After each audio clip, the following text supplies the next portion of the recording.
Bienvenidos este domingo 6 de febrero del año 2022 a otra transmisión del culto dominical para Iglesia Cristo Rey Eterno. Para comenzar, escuchemos con atención el llamado a la adoración que encontramos en el Salmo número 29, versículo 9 al 11. La voz del Señor retuerce los robles y deja desnudos los bosques.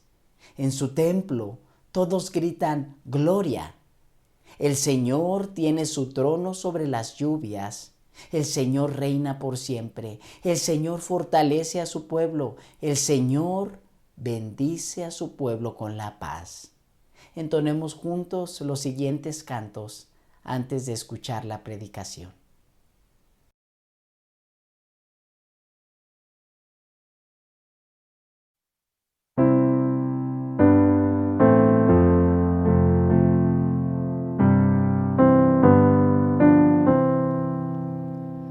Cerca de ti, Señor, quiero morar.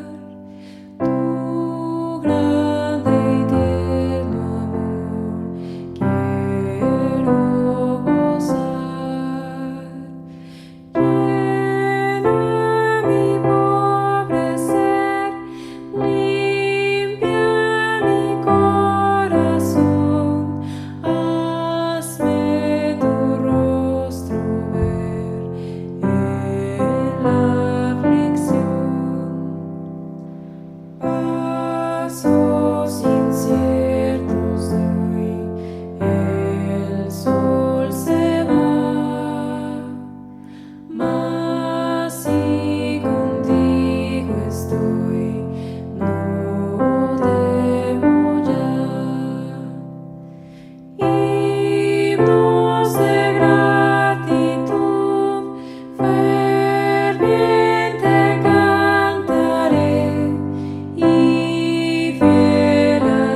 Estamos en una serie de predicaciones que hemos titulado El Rey Sabio. La predicación del día de hoy se titula Una tarea grande. Te invito a que me acompañes con lo más importante en este tiempo de predicación, que es la lectura de la palabra de Dios. En el primer libro de Reyes, en el capítulo 5, la palabra de Dios dice así: El rey Hiram de Tiro siempre había tenido buenas relaciones con David, así que al saber que Salomón había sido ungido para suceder en el trono a su padre David, le mandó una embajada. En respuesta, Salomón le envió este mensaje: Tú bien sabes que, debido a las guerras en que mi padre David se vio envuelto, no le fue posible construir un templo en honor del Señor su Dios. Tuvo que esperar hasta que el Señor sometiera a sus enemigos bajo su dominio. Pues bien, ahora el Señor mi Dios me ha dado paz por todas partes, de modo que no me amenazan ni adversarios ni calamidades. Por lo tanto, me propongo construir un templo en honor del Señor mi Dios. Pues Él le prometió a mi padre David, tu hijo, a quien pondré en el trono como sucesor tuyo, construirá el templo en mi honor. Ahora, pues, ordena que se talen para mí cedros del Líbano. Mis obreros trabajarán con los tuyos y yo te pagaré el salario que determines para tus obreros. Tú sabes que no hay entre nosotros quien sepa talar madera tan bien como los sidonios. Cuando Hiram oyó el mensaje de Salomón, se alegró mucho y dijo: Alabado sea hoy el Señor, porque le ha dado a David un hijo sabio para gobernar a esta gran nación. Entonces Hiram envió a Salomón este mensaje: He recibido tu petición. Yo te proporcionaré toda la madera de cedro y de pino que quieras. Mis obreros la transportarán desde el Líbano hasta el mar. Allí haré que la aten en forma de balsas para llevarla flotando hasta donde me indiques, y allí se desatará para que la recojas. Tú, por tu parte, tendrás a bien proporcionarle alimento a mi corte. Así que Hiram le proveía a Salomón toda la madera de cedro y de pino que éste deseaba, y Salomón, por su parte, año tras año le entregaba a Hiram como alimento para su corte 20,000 cargas de trigo y 20,000 medidas de aceite de oliva. El Señor, cumpliendo su palabra, le dio sabiduría a Salomón. Hiram y Salomón hicieron un tratado y hubo paz entre ellos. El rey Salomón impuso trabajo forzado y reclutó a 30,000 obreros de todo Israel. Los envió al Líbano en relevos de 10,000 al mes, de modo que pasaban un mes en el Líbano y 2 meses en su casa. La supervisión del trabajo forzado estaba a cargo de Adonirán. Salomón tenía en las montañas 70,000 cargadores y 80,000 canteros. Había además 3,300 capataces que estaban al frente de la obra y dirigían a los trabajadores para echar los cimientos del templo. El rey mandó que sacaran de la cantera grandes bloques de piedra de la mejor calidad. Los obreros de Salomón e Hiram, junto con los que habían llegado de Gebal, tallaron la madera y labraron la piedra para la construcción del templo. Oremos. Padre, ahora que estamos delante de la exposición de tu santa palabra, ruego que sean gratos los dichos de mi boca y las meditaciones en nuestros corazones delante de ti, roca nuestra y redentor nuestro. Amén. Probablemente has escuchado el refrán o dicho siguiente: Roma no se construyó en un día. Una ciudad rica en arquitectura, historia y cultura. Soportó el ascenso y la caída del Imperio Romano, la formación de los estados pontificios, el renacimiento y la unificación de Italia en el camino. Como dice el refrán, Roma no se construyó en un día. Pero, ¿de dónde viene exactamente esta frase? La primera referencia conocida al dicho no fue hecha por un romano o incluso por un italiano, sino por un clérigo del siglo XII en la corte de Felipe Alsacia, el conde de Flandes, en el actual país de Bélgica. La frase fue capturada en un poema medieval francés que data del año de 1190. aunque no sabemos con exactitud el origen o el autor de esta frase, lo más importante y que sí nos es posible comprender es lo que significa. Una tarea grande requiere de pequeños y constantes esfuerzos para llevarla a cabo. ¿Qué tan grande es la tarea que debemos llevar a cabo? En el pasaje que acabamos de leer, el joven rey Salomón comienza con una gran tarea. Para ello, el pasaje nos guía por varios recursos que debía reunir para llevar a cabo esta empresa o misión. Reflexiones que pueden ser de mucho valor para nuestro tiempo. Probablemente hasta las conocemos, pero nos es necesario recordarlas. Una gran tarea requiere el tiempo adecuado. Versículo 3 al 5 leemos: Tú bien sabes que debido a las guerras en que mi padre David se vio envuelto, no le fue posible construir un templo en honor del Señor su Dios. Tuvo que esperar hasta que el Señor sometiera a sus enemigos bajo su dominio. Pues bien, ahora el Señor mi Dios me ha dado paz por todas partes, de modo que no me amenazan ni adversarios ni calamidades. Por lo tanto me propongo construir un templo en honor del Señor mi Dios, pues Él le prometió a mi padre David, tu hijo, a quien pondré en el trono como sucesor tuyo, construirá el templo en mi honor. Salomón tenía en claro que este era el momento para llevar a cabo su tarea. Dios lo había planeado así. Aunque David, su padre, había tenido un gran deseo en su corazón de levantar un lugar de adoración a Dios, una casa para Dios. Sin embargo, Dios mismo le dijo a David que él, es decir, Dios, levantaría a David una casa, que le daría un descendiente que llevaría a cabo esta tarea. Esto lo podemos leer en el segundo libro de Samuel, en el capítulo 7, versículo 11 al 14. Un descendiente de David al cual Dios prometió que reinaría para siempre.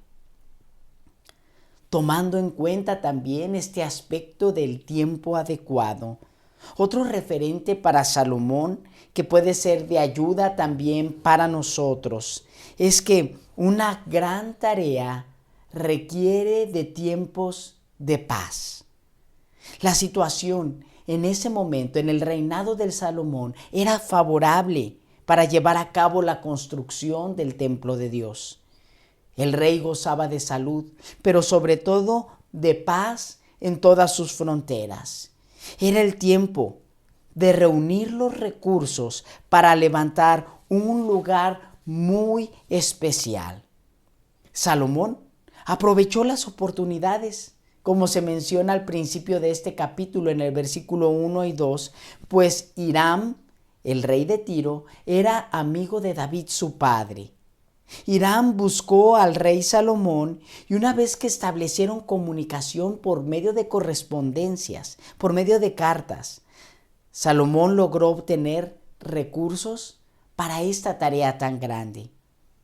Sabiendo que los sidonios, vecinos del rey de Tiro, eran excelentes trabajadores de madera y que Hiram, rey de Tiro, podía proveerle esa madera, entonces Salomón le solicitó al rey de Hiram que le enviara esos recursos. Es decir, Salomón aprovechó las oportunidades. En el versículo 6 le solicita ayuda a Hiram, quien responde de esta manera, versículo 7 al 12. Cuando Hiram oyó el mensaje de Salomón, se alegró mucho y dijo: Alabado sea hoy el Señor, porque le ha dado a David un hijo sabio para gobernar a esta gran nación. Entonces Hiram envió a Salomón este mensaje: He recibido tu petición, yo te proporcionaré toda la madera de cedro y de pino que quieras. Mis obreros la transportarán desde el Líbano hasta el mar. Allí haré que la aten en forma de balsas para llevarla flotando hasta donde me indiques, y allí se desatará para que la recojas. Tú, por tu parte, tendrás a bien proporcionarle alimento a mi corte. Así que Hiram le proveía a Salomón toda la madera de cedro y de pino que éste deseaba, y Salomón, por su parte, año tras año, le entregaba a Hiram como alimento para su corte 20,000 cargas de trigo y 20,000 medidas de aceite de oliva. El Señor, cumpliendo su palabra, le dio sabiduría a Salomón. Hiram y Salomón hicieron un tratado y hubo paz entre ellos. Hiram no pensó dos veces la petición de Salomón. Inmediatamente acordó brindarle ayuda. Pero notemos dos cosas importantes que son señales o referentes que vamos por buen camino cuando estamos realizando nuestra tarea. La primera es que Hiram, siendo rey de un pueblo pagano, es decir, de un pueblo que no era de los israelitas, declara palabras de gratitud y alabanza al Señor. Él dice: alabado sea hoy el Señor, porque le ha dado a David un hijo sabio para gobernar a esta gran nación. El Señor es honrado en labios de gentiles. Es alabado por los gentiles, por las naciones, por aquellos que no eran directamente descendientes de Israel. Pero estos, como Hiram, glorifican al Señor. Este es el fin principal de nuestra existencia: glorificar a Dios, honrarle. Y cuando los que están a nuestro alrededor, a causa de nuestro testimonio, hacen esto, brindan alabanza al Señor, gloria al Señor, entonces podemos darnos cuenta que vamos por buen camino en nuestra tarea. El segundo aspecto que quiero notar en estos versículos es que de nuevo el pasaje recalca la importancia de la paz. Nos dice en el versículo 12 que Hiram y Salomón hicieron un tratado de paz. Pero de nuevo, en este versículo 12 se enfatiza o redunda en que la gloria de Dios es manifiesta por medio de la sabiduría de Salomón. Era el Señor quien había cumplido su promesa a Salomón.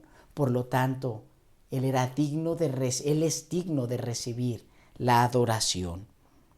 Esto nos conduce entonces a algunas reflexiones personales y sinceras.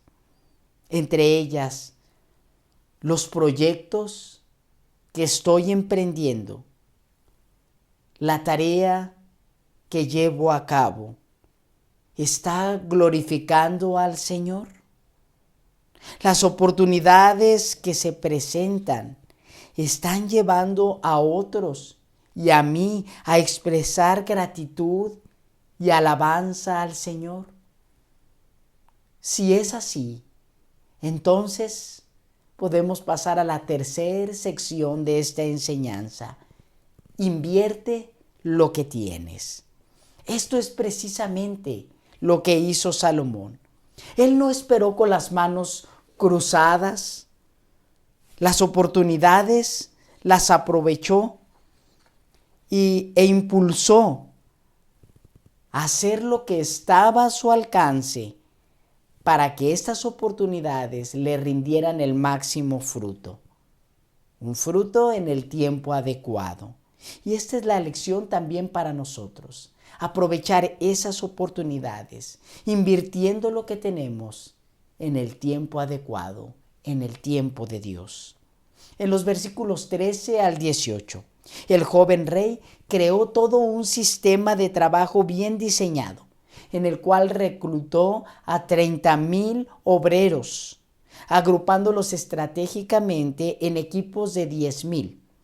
Estos trabajaban por turnos un mes y descansaban 2. Tenía supervisores y cada obrero en el lugar indicado. Había cargadores, canteros, dirigentes de obra, talladores de madera y piedra, quienes hacían equipo con los expertos enviados por Hiram. Más aún, seleccionó las piedras más hermosas de cantera para echar los cimientos del templo. Esto nos habla de toda una organización. Salomón invirtió sus recursos para llevar a cabo su tarea. Con estos recursos, el tiempo adecuado, las oportunidades bien aprovechadas y la inversión de lo que tenemos, Salomón llevó a cabo la gran tarea de levantar un templo esplendoroso para el Señor, el cual es descrito con medidas y detalles en el siguiente capítulo, en el capítulo 6. Y precisamente el primer versículo de ese capítulo 6 amplía este tema del templo. Dice así: Salomón comenzó a construir el templo del Señor en el 4º año de su reinado en Israel, en el mes de Sif, que es el mes segundo. Habían transcurrido 480 años desde que los israelitas salieron de Egipto. Este versículo es clave en la historia, pues no solo nos muestra o nos brinda datos cronológicos del reinado de Salomón. El escritor, guiado por Dios, revela elementos que unen en la narración de la Biblia, pues menciona que 480 años atrás, antes, Israel había salido de Egipto. Y mientras estuvo en el desierto, Dios ordenó a Moisés recabar recursos necesarios para levantar una tienda en la cual Dios se reuniría con su pueblo. Por cierto, tales recursos fueron entregados por los egipcios y por el faraón, otro rey pagano. Esta tienda sería un lugar de reunión especial de Dios con su pueblo. Había pasado casi medio siglo cuando Salomón, guiado por Dios, para levantar una construcción magnífica para que fuese el templo donde Dios se reuniría con su pueblo. Este templo de Salomón sería derribado por Nabucodonosor, rey de los babilonios, aproximadamente en el año 587 a.C. Sin embargo, en el tiempo de Ciro el persa, otro rey pagano, se decretaría el permiso a los judíos para regresar a Jerusalén.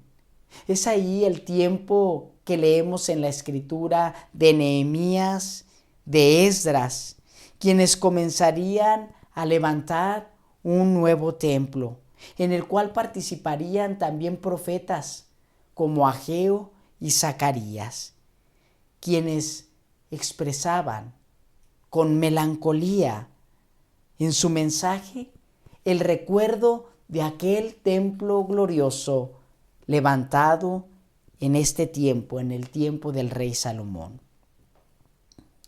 Llegamos así al Nuevo Testamento con la expectativa de que el templo y la gloria de Dios se revelaría en él en el futuro. El Nuevo Testamento comienza hablando de otro rey gentil, de Herodes el Grande, quien comenzó con la construcción de un templo magnífico en Jerusalén. Jesús, en una de sus visitas al templo, quitó la contaminación de ese lugar de reunión con Dios, pues había algunos que traficaban u obtenían ganancias con sus negocios dentro del templo, vendiendo, cambiando monedas y vendiendo ganado para los sacrificios. Jesús les declaró en esa ocasión lo que leemos en el Evangelio de Juan, capítulo 2, versículo 19 al 22. Jesús dijo: destruyan este templo. Respondió Jesús: y lo levantaré de nuevo en 3 días. Tardaron 46 años en construir este templo y tú vas a levantarlo en 3 días. Pero el templo al que se refería era su propio cuerpo. Así pues, cuando se levantó de entre los muertos, sus discípulos se acordaron de lo que había dicho y creyeron en la Escritura y en las palabras de Jesús. Con esta respuesta, Jesús aseguró que Él mismo era el templo y la gloria de Dios se revelaría a plenitud en su persona. Que en Jesús Dios se reuniría perfectamente con su pueblo. Que Jesús es el templo, quien efectivamente sería derrumbado, pero quien gloriosamente sería levantado de entre los muertos al 3er día. Una vez que Jesús resucitó de entre los muertos y ascendió al cielo, el apóstol Pablo nos enseña en su primera carta a los Corintios, capítulo 6, versículo 19, que es el cuerpo de los creyentes, el templo del Espíritu. Es decir, Jesús morando en el interior, en el corazón de los creyentes, de su pueblo, y de esa manera reuniéndonos a plenitud con Dios. Lo que esperaba Moisés, lo que intentaba hacer Salomón, lo que profetizaron los profetas tanto mayores y menores, es decir, todo el Antiguo Testamento, apuntaban a una realidad, a la persona de Jesús, quien en su tiempo fue enviado bajo el plan de Dios, quien aprovechó las oportunidades para mostrarnos su amor y su gracia, pero también quien invertiría su propia vida, entregándola a la muerte. Esta es la tarea más grande en favor de la humanidad, brindarnos la salvación. Y Jesús lo llevó a cabo. Esta salvación está disponible para aquellos que creen en Jesús y en quienes viene a morar el Espíritu, siendo nosotros ahora el templo de Dios. Estimado, estimada receptor de este mensaje, Cristo es el templo en el cual Dios se ha reunido con nosotros, su pueblo. Oremos. Padre bondadoso, gracias damos por Jesús tu Hijo, el templo viviente, en quien somos reunidos, tu santo pueblo, y reconciliados delante de ti, quien por su obra redentora en la cruz del Calvario nos brinda salvación y el perdón de nuestros pecados. Señor, reconocemos que tenemos tareas grandes por llevar a cabo. Pedimos tu dirección, paciencia para esperar tu tiempo, que podamos aprovechar los recursos e invertir nuestra vida para el avance de tu reino. Ejemplo tenemos de esto en tu amado Hijo, nuestro Señor Jesucristo, quien invirtió su vida en rescate de nosotros. Que la luz de tu salvación, Señor, brille en muchos corazones que escuchen esta predicación. Te lo pedimos todo esto en el nombre de nuestro Señor Jesucristo, nuestro Salvador. Amén. Ahora, mis amados, que la gracia de nuestro Señor Jesucristo, el amor de Dios Padre y la comunión del Espíritu Santo sean con todos nosotros, con nuestras familias, con el pueblo de Dios desde ahora y para siempre. Nos vemos en la siguiente transmisión del culto dominical para Iglesia Cristo Rey Eterno.